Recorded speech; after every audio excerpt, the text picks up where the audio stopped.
Good afternoon, teacher, enjoy and friends. My name is Rehearsal. This is my favorite animal. Can you guess what animal is this? Yes, this is a giraffe.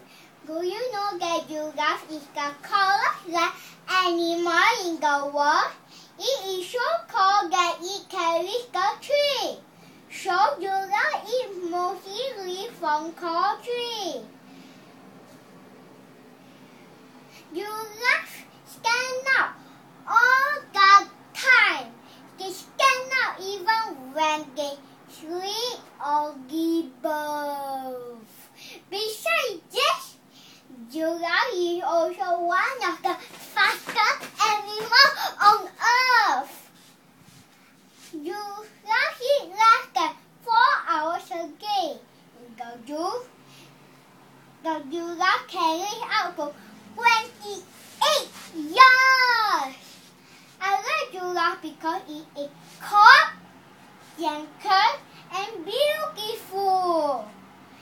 I love giraffe's unique brown and white spots on its body. I cannot own a giraffe as a pet because it is huge. So when I miss them, I will pet through my parents who bring me to the zoo. Let me show you a picture. Yes, that's me. And behind me is a cold giraffe munching on leaves. Hope you like my story. Thank you.